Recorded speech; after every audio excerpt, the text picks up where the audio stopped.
जैसे हर हर गंगे और अभी तो किया मैं, अभी सवाल उनसे पूछिएगा कि वो करेंगे कि नहीं। हमने तो किया कि भाई उनको भी देखिए मुझे भी देखिए, अभी सवाल उनसे करिएगा जिस दिन वो आएंगे। नहीं, जैसे अक्षय कुमार ने किया कि अपनी फिल्म में गदर 2 का गाना गाया, वैसा कुछ ऐसा कुछ करके ऑडियंस को अपील करें कि आप हमारी देखिए। और गाना पता नहीं है ना उनकी पिक्चर का गाना। अब उनको गाना पता होता तभी गा देता है। वो वैसा होता नहीं है। अब आपको यही करना पड़ेगा कि मुझे घरियार बना के लेटाना पड़ेगा। रत्नाकर जी, मेरा आपसे सवाल है, क्या बीच का रास्ता निकल सकता है? शायद अगर हर हर गंगे के जो मेकर्स हैं आपसे साथ कांटेक्ट करें कि डेट ऊपर नीचे करें, ऐसा कुछ बीच का रास्ता निकल सकता है? मैंने बताया ना आपको कि एक शहर में जो है कोई एक थिएटर है नहीं, तो उनको दूसरी थिएटर या हमको दूसरी थिएटर मिलेगी। तो बहुत सिंपल है। अभी से बॉम्बे में आप देख लो 40 थिएटर मिलेंगे आपको। तो वैसे ही हर एक शहर में 2-3 थिएटर होते हैं, 3 फिल्मों की कैपेसिटी ऑलवेज रहती है। तो उसमें ऐसा कोई नहीं कि टकराव हो सकता है कि उनके जो खेसारी जी ने बताया,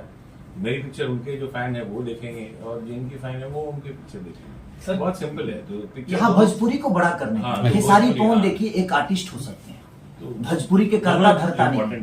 हम दोनों भाई इम्पोर्टेड हैं अपने भाषा के लिए, और मैं सबसे यही रिक्वेस्ट करता हूँ कि आप सब लोग मिलकर भोजपुरी के बारे में एक बार सोच लीजिए कि भोजपुरी हमारी कितनी बड़ी होगी। सिर्फ खेसारी और पवन के बारे में हम सोचेंगे तो हमारी भोजपुरी बड़ी नहीं होगी, क्योंकि ये यहाँ एक परिवार का और एक इंसान की बात नहीं है, यहाँ भोजपुरी की बात है। तो यहाँ खेसारी नहीं है, यहाँ पवन सिंह नहीं है, यहाँ एक भाषा है जिस भाषा को हम, और सबकी माँ है वो। तो हम एक माँ के लिए सोचकर उस सिनेमा को देखकर और एक बड़े कायनात पर और दुनिया में एक मैसेज छोड़े कि नहीं भोजपुरी की फिल्म अच्छी बनती है तो हम उसको प्यार देते हैं।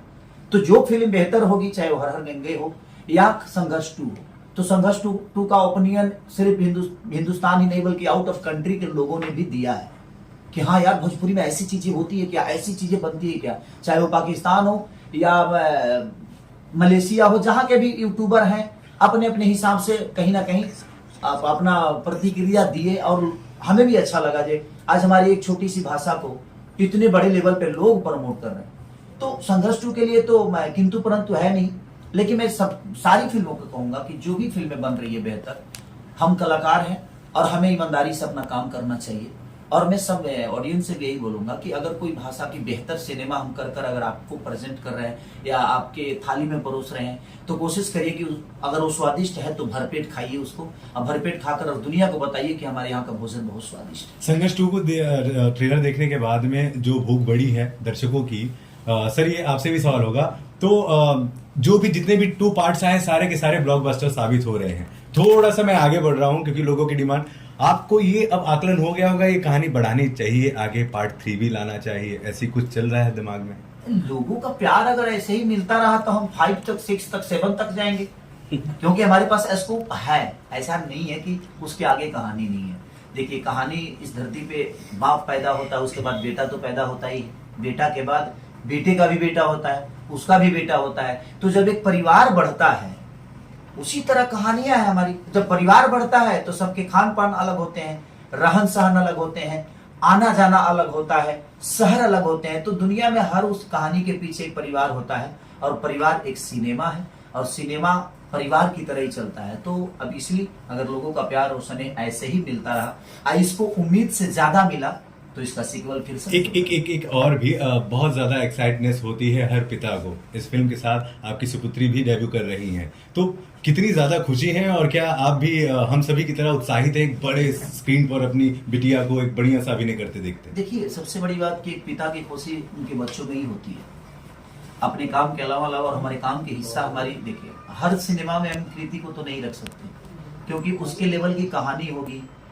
तभी हम उसको प्रेजेंट कर सकते हैं। और हम लोग हर जगह देखे, लेकिन सर का था कि नहीं कृति करेगी तो अच्छा करेगी, और मुझे लगता है कि उसने मुझसे भी बेहतर एक्टिंग किया।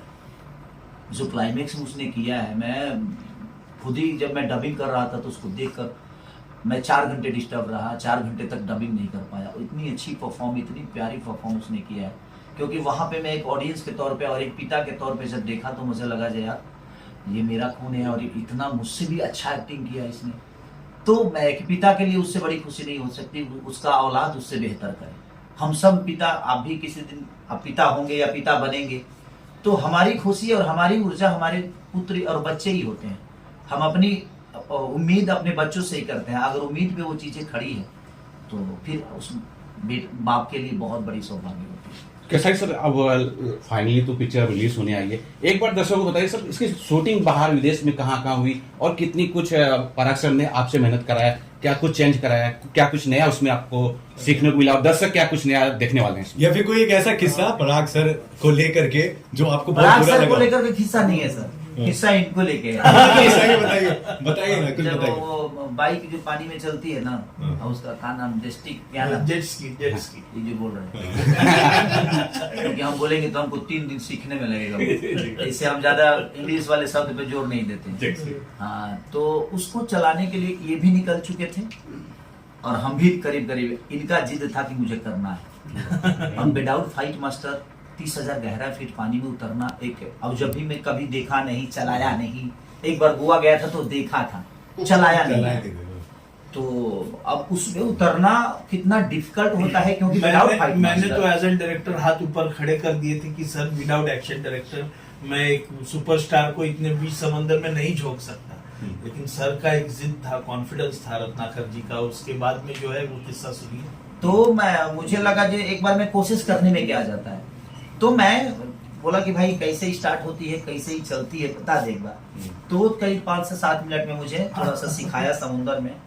उसके बाद ये हाथ उठा के अपना सब टहल रहे थे कि नहीं कुछ होने वाला तो है नहीं, उनका जिद है, उतर जाते हैं, क्या फर्क। मैं भी यही सोच के उतरा।